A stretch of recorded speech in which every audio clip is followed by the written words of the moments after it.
অবস্থানের উপরে শহীদ মিনারে গতকাল কিভাবে ন্যাক্কারজনকভাবে হামলা করা হয়েছে আপনারা সকলে দেখেছেন। এর প্রতিবাদে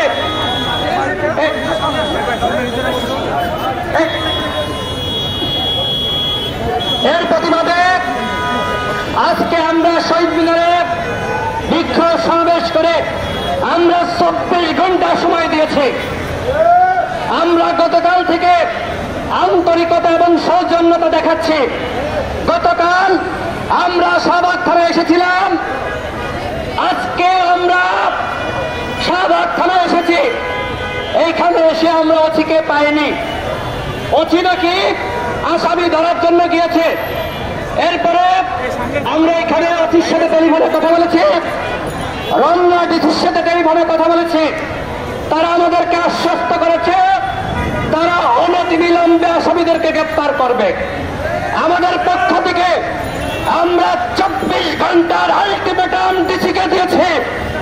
24 ঘন্টার মধ্যে যদি এই আসামিদেরকে গ্রেপ্তার না করা হয় তাহলে আমরা 24 ঘন্টা পরে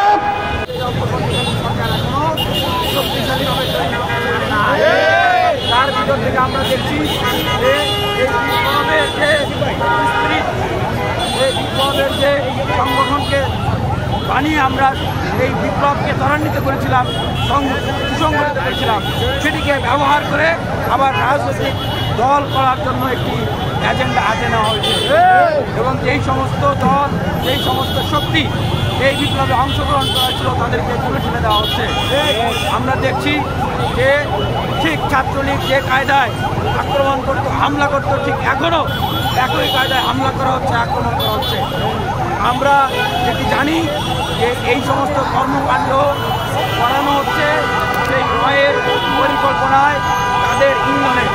এগুলো করে এই বাংলাদেশের মানুষের ভিতরে যে সংহতি ঐক্য আছে, বিপ্লবীদের ভিতরে যে সংহতি ঐক্য আছে, সেটিকে ধ্বংস করে এবং এই ফাঁক প্রকট দিয়ে আবার প্রতি বিপ্লব তৈরি করে দেশে একটি অস্থিতিশীলতা তৈরি করার সেখান থেকে বিজয় আনা যারা এই ধরনের কর্মকাণ্ডে জড়িত হয়েছে, যারা হামলা করেছে, আপনাদের কাছে প্রশ্ন রাখছি, আপনাদের কি মনে হয় তারা হতো? আপনাদের মনে হয় তারা হতো? আপনাদের মনে হয় তারা এই বিপ্লবকে ধারণ করে? কখনোই না, কোনোভাবেই না। বরং ফারুক হাসান বক্তব্য দিয়েছেন, রয়ের কথা সেখানে তিনি উল্লেখ করেছেন। তাহলে এই কথা শোনার সাথে সাথে যাদের গায়ের লোম খাড়া হয়ে গিয়েছে, মাথায় রক্ত উঠেছে, যারা আক্রমণ করেছে তারা কারা? রয়ের দালাল। তাহলে রয়ের কথা শুনলে, রয়ের বিরুদ্ধে কথা শুনলে তাদের গায়ে লাগার কথা না।